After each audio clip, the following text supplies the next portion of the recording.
Vous souvenez-vous de ce vide, de ce nœud à la gorge qui apparaît quand quelque chose se termine? Ce sentiment que le sol s'est dérobé sous vos pieds, qu'une partie de vous est partie. Vous essayez, mais la douleur semble sans fin, et chaque conseil d'aller de l'avant ne fait qu'alourdir le poids sur votre poitrine.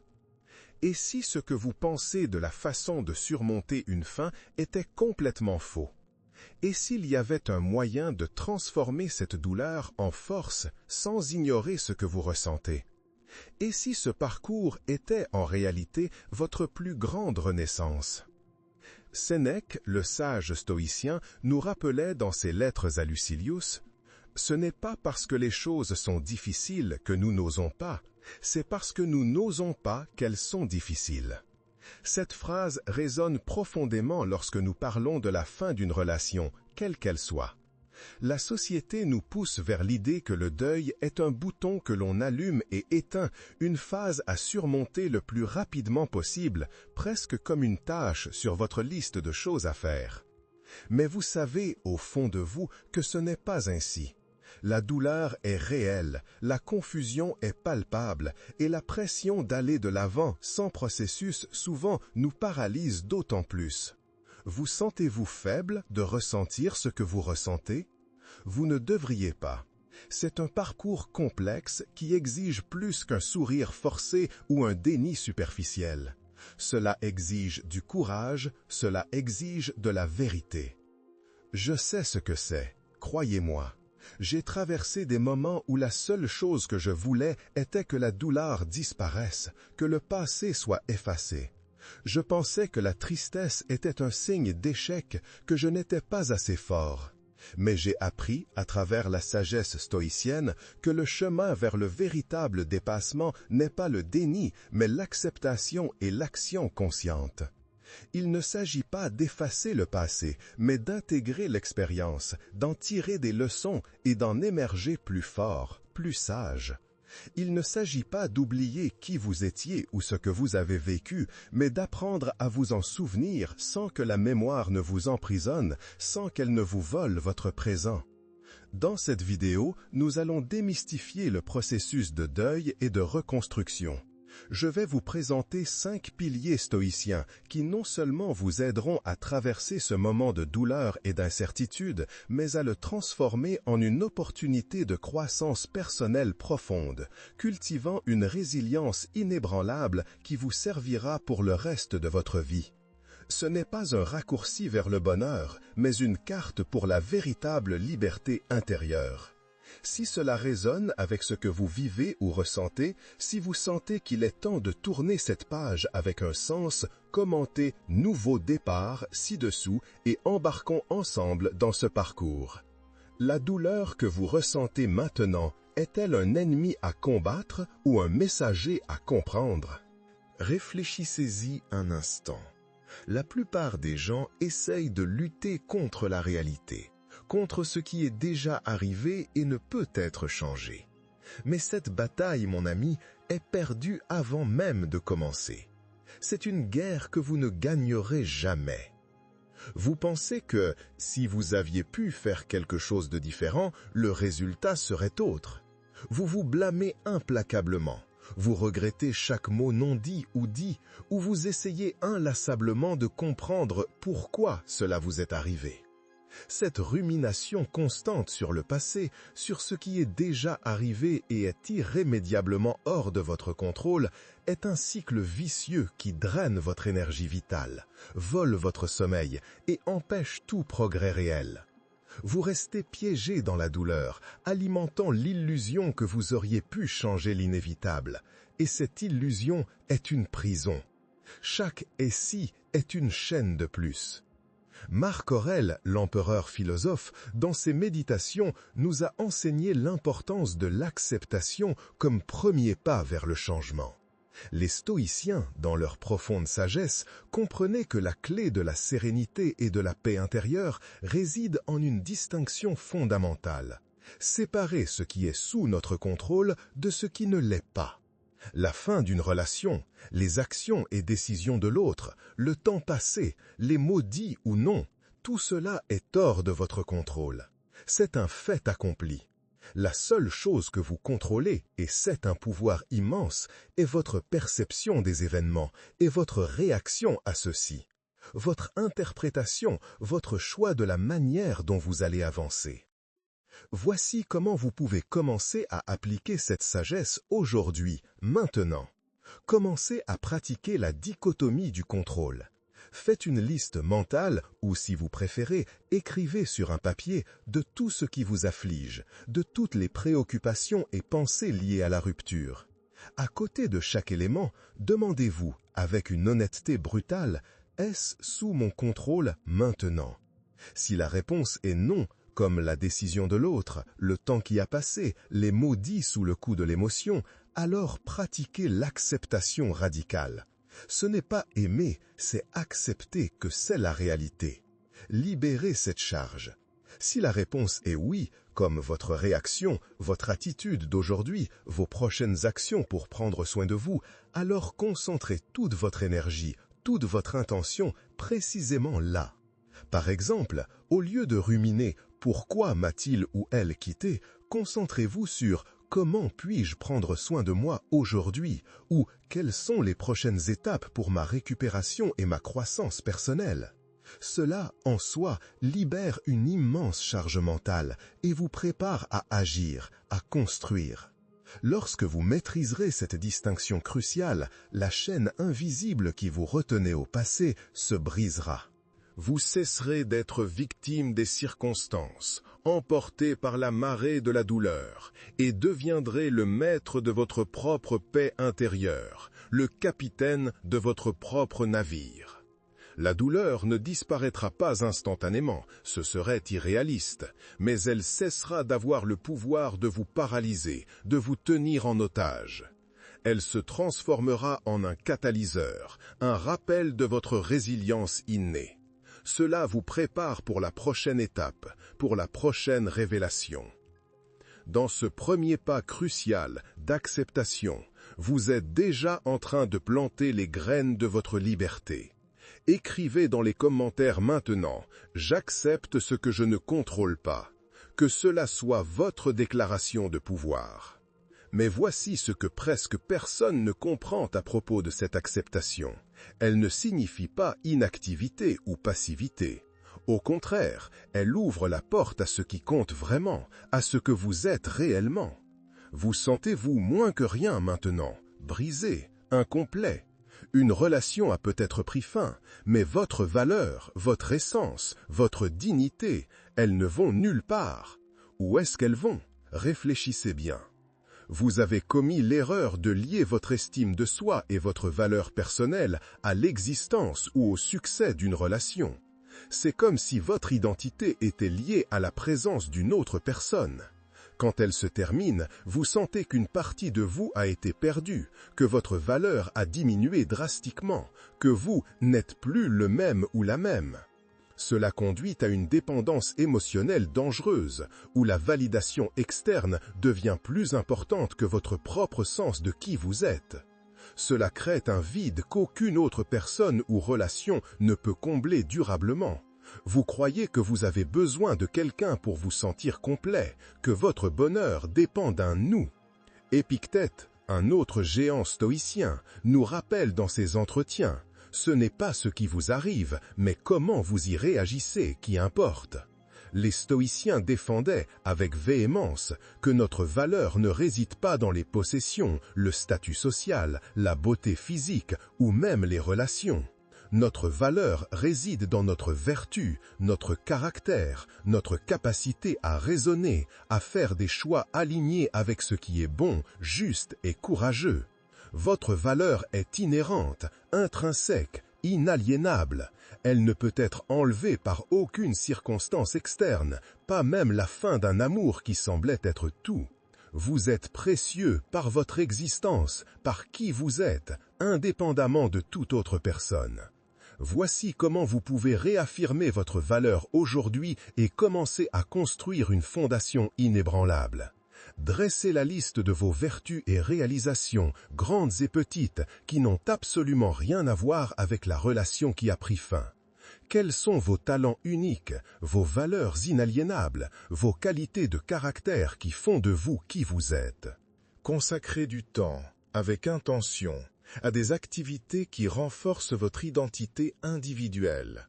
Des hobbies que vous avez délaissés, l'apprentissage de quelque chose de nouveau, des projets personnels qui vous passionnent. Investissez en vous-même, de manière égoïste et nécessaire. Par exemple, si vous avez toujours voulu apprendre une nouvelle langue, reprendre un sport ou vous plonger dans un livre, c'est le moment idéal. Célébrez les petites victoires quotidiennes, reconnaissez vos efforts. C'est la base pour reconstruire une estime de soi solide et inébranlable, qui ne dépend pas de la validation externe. Renforcez votre propre fondation, avant de penser à toute autre chose, et cette fondation sera votre sanctuaire. Lorsque vous réaffirmerez votre valeur intrinsèque, vous vous libérerez de la quête incessante et épuisante d'approbation externe. La douleur de la rupture, qui auparavant semblait un échec personnel, se transformera en un puissant rappel de votre propre résilience, de votre capacité à vous suffire à vous-même, de votre complétude. Vous deviendrez une personne plus complète, plus sûre d'elle, rayonnant une force et une authenticité qui attirent ce qui est sain, authentique et aligné avec votre véritable moi dans votre vie. Et cela nous mène à quelque chose d'encore plus puissant, à une nouvelle façon de voir la douleur. Cela nous mène à quelque chose d'encore plus puissant. La douleur n'est pas l'ennemi, ce n'est pas un signe de faiblesse. Elle est, en réalité, un maître. Mais comment apprendre d'elle sans être consumé? Comment la transformer en quelque chose qui vous élève? La douleur est une partie inévitable de l'expérience humaine, mais la souffrance prolongée, l'apitoiement sur soi qui vous paralyse, est un choix. Que faites-vous de votre douleur? La laissez-vous vous définir, vous diminuer, ou l'utilisez-vous pour vous propulser vers une version plus forte et plus sage de vous-même? Vous vous êtes permis d'être consumé par la douleur, la voyant comme un fardeau insupportable, quelque chose qui doit être évité, ignoré ou supprimé à tout prix. Cette mentalité de victime, de « cela m'arrive à moi », vous empêche d'extraire les précieuses leçons que l'expérience essaie de vous enseigner. Elle vous maintient dans un cycle d'apitoiement sur soi et de stagnation, où le passé se répète infiniment dans votre esprit. Vous vous accrochez au pourquoi de la douleur, pourquoi cela est-il arrivé, pourquoi moi, au lieu de vous concentrer sur le dans quel but, perdant l'opportunité monumentale de croissance qu'elle offre. Vous croyez que la douleur est un signe de faiblesse et non d'humanité, que vous êtes vivant et que vous ressentez. Sénèque, dans ses lettres à Lucilius, argumentait « Toute difficulté que nous rencontrons est une occasion d'exercer la vertu ». Pour les stoïciens, l'adversité n'est pas un obstacle aléatoire ou une punition. C'est, en réalité, un terrain d'entraînement, une arène pour le développement du caractère. La douleur de la rupture, vue par cette lentille stoïcienne, est une chance en or pour développer la patience, la résilience, une connaissance de soi profonde et un courage inébranlable. C'est un outil puissant pour façonner votre âme, pour vous rendre plus forte et plus sage, non pour la briser. C'est la forge où l'acier est trempé. Voici comment vous pouvez transformer votre douleur en but aujourd'hui. Pratiquez l'amor fati, l'amour de votre destin, l'acceptation passionnée de tout ce qui arrive, non parce que vous aimez la douleur, mais parce que vous la comprenez comme une partie inséparable de la vie et, plus important encore, comme une source d'apprentissage. Réfléchissez, avec un journal ou en méditation, quelle leçon cette expérience m'apporte-t-elle? Où puis-je grandir à partir de cela? Quelle faiblesse ou angle mort a-t-elle révélé en moi que je peux renforcer? Peut-être avez-vous besoin de développer plus d'autonomie, ou d'apprendre à établir des limites plus claires, ou à communiquer vos besoins de manière plus efficace. Transformez ces leçons en actions concrètes et intentionnelles. Par exemple, si la douleur révèle un besoin d'autonomie accrue, lancez un projet indépendant. Si elle révèle des problèmes de communication, cherchez des livres, des cours ou des ressources pour améliorer cette compétence. La douleur devient un guide, une boussole, non un bourreau qui vous fouette.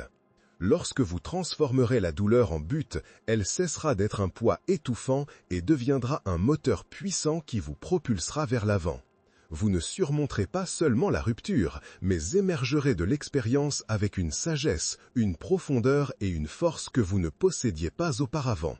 Votre vie prendra un nouveau sens, enraciné dans votre croissance personnelle, et vous serez prêt à affronter les défis futurs avec une sérénité inébranlable. Parce que vous savez que vous pouvez apprendre de tout. Maintenant, le prochain principe va défier tout ce que vous croyez savoir sur le temps. Maintenant, le prochain principe va défier tout ce que vous croyez savoir sur le temps. La vieille croyance selon laquelle le temps guérit tout. Il aide, certes, mais la véritable guérison, la guérison durable, ne vient pas de l'extérieur, elle vient de l'intérieur. Attendez-vous ou agissez-vous pour vous guérir? Vous attendez-vous à ce que le temps guérisse toutes les blessures? Il peut soulager, oui, mais la véritable guérison, la durable, ne vient pas de l'extérieur, elle naît de l'intérieur. Construisez-vous votre propre forteresse intérieure ou attendez-vous que quelqu'un vienne vous sauver? Vous avez déposé la responsabilité de votre bonheur et de votre bien-être émotionnel sur des facteurs externes, une nouvelle relation, une distraction constante ou l'espoir passif que le temps, à lui seul, résoudre tout. Cette passivité vous rend vulnérable aux rechutes émotionnelles, à chaque souvenir, à chaque déclencheur. Elle vous empêche de développer la capacité de gérer vos propres émotions de manière proactive, d'être le maître de votre propre monde intérieur. Vous cherchez des distractions constantes ou de nouvelles connexions pour combler le vide laissé, au lieu de construire une base émotionnelle solide et inébranlable en vous. Vous croyez que le bonheur n'existe qu'en couple, que la plénitude n'est possible qu'avec un autre. Marc Aurèle, dans ses méditations, nous a enseigné que le bonheur de votre vie dépend de la qualité de vos pensées. L'autarcie stoïcienne n'est pas l'isolement ou le fait d'être une île. C'est l'indépendance de l'âme, la capacité de trouver sa paix et sa joie en soi-même, non dans des circonstances externes inconstantes.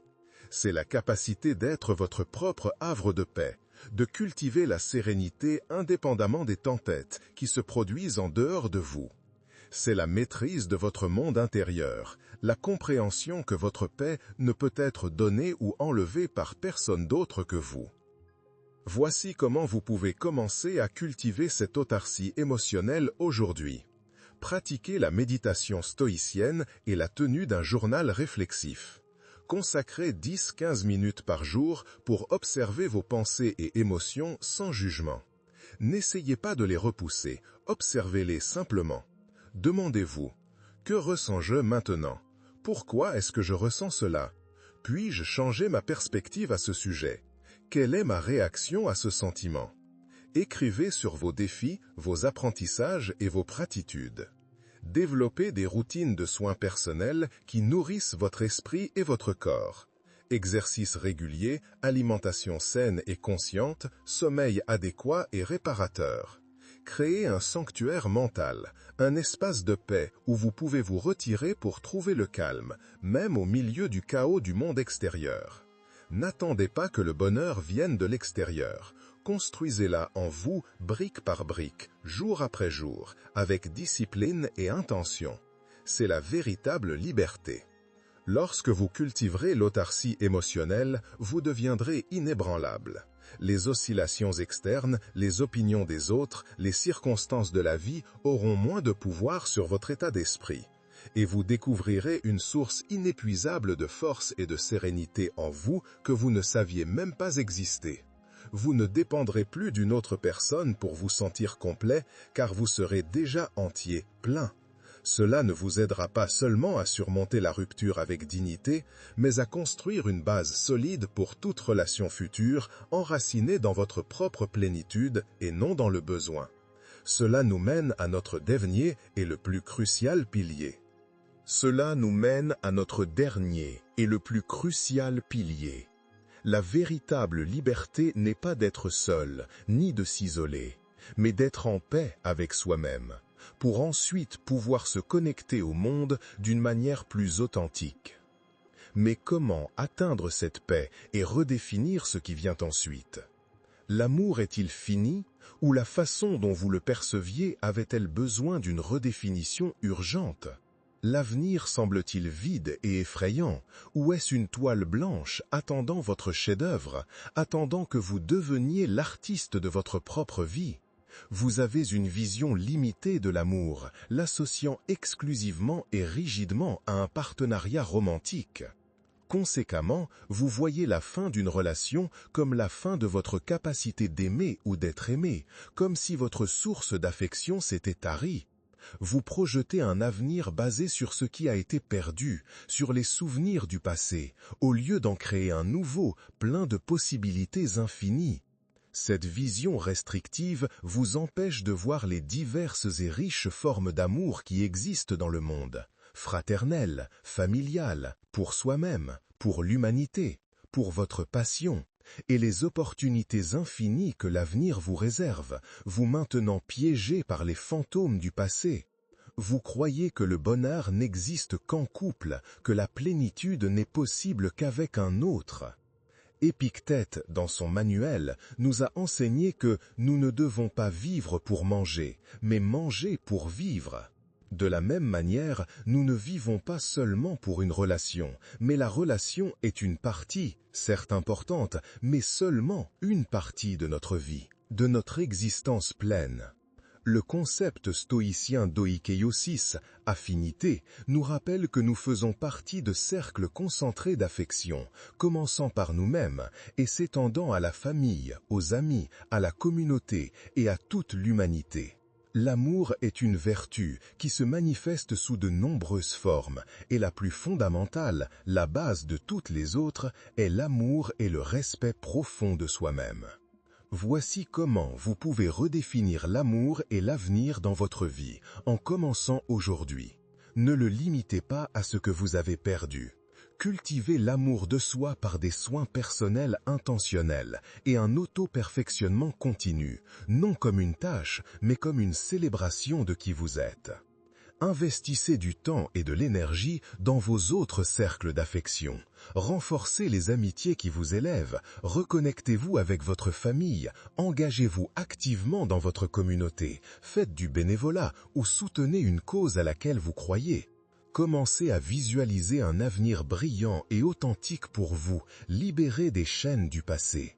Quels sont vos rêves et aspirations maintenant?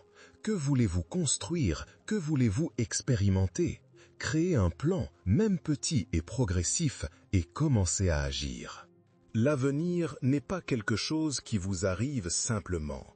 C'est quelque chose que vous créez, avec chaque choix, avec chaque pas conscient.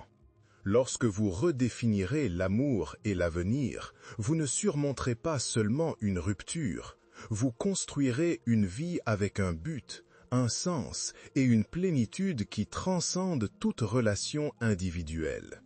Vous découvrirez que la capacité d'aimer est infinie et qu'elle commence et irradie de vous. Votre avenir deviendra une toile vibrante, pleine de possibilités que vous n'auriez jamais imaginées. Et vous serez l'artiste, le créateur de votre propre chef-d'œuvre. Vous serez prêt à aimer à nouveau, si vous le désirez, mais d'un lieu de plénitude, de choix, non de besoin ou de manque. C'est la véritable liberté stoïcienne, la véritable maîtrise de la vie. Nous sommes arrivés à la fin de notre parcours, mais votre nouveau départ ne fait que commencer. Vous n'êtes plus au point de départ. Nous avons récapitulé 5 piliers stoïciens essentiels qui, ensemble, forment une forteresse inébranlable pour votre âme. Acceptez ce que vous ne pouvez pas contrôler, en vous libérant des chaînes du passé. Réaffirmez votre valeur intrinsèque, en construisant votre identité de l'intérieur. Transformez la douleur en but, en utilisant l'adversité comme un tremplin pour la croissance. Cultivez l'autarcie émotionnelle, en trouvant votre paix et votre force en vous-même. redéfinir l'amour et l'avenir, en élargissant votre vision et en créant votre propre chef-d'œuvre. Vous serez prêt à aimer à nouveau, si vous le désirez, mais d'un lieu de plénitude, de choix, non de besoin ou de manque. C'est la véritable liberté stoïcienne, la véritable maîtrise de la vie. Nous sommes arrivés à la fin de notre parcours, mais votre nouveau départ ne fait que commencer. Vous n'êtes plus au point de départ. Nous avons récapitulé 5 piliers stoïciens essentiels qui, ensemble, forment une forteresse inébranlable pour votre âme. Acceptez ce que vous ne pouvez pas contrôler, en vous libérant des chaînes du passé. Réaffirmez votre valeur intrinsèque, en construisant votre identité de l'intérieur. Transformez la douleur en but, en utilisant l'adversité comme un tremplin pour la croissance. Cultivez l'autarcie émotionnelle, en trouvant votre paix et votre force en vous-même. Redéfinir l'amour et l'avenir, en élargissant votre vision et en créant votre propre chef-d'œuvre. Vous n'êtes plus la personne qui croyait que le deuil était un bouton à éteindre, une phase à ignorer.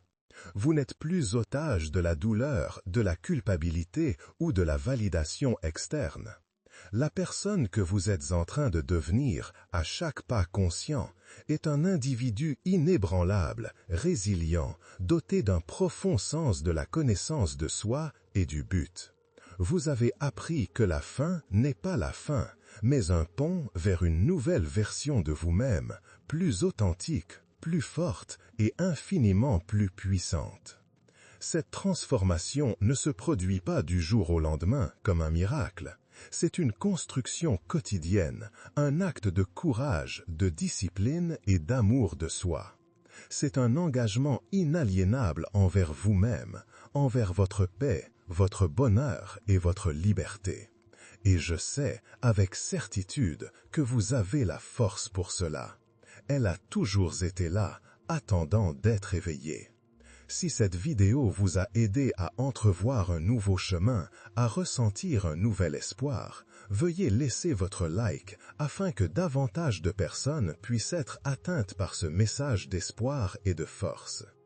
Commentez ci-dessous lequel des 5 piliers a résonné le plus profondément en vous, ou partagez votre propre histoire de dépassement.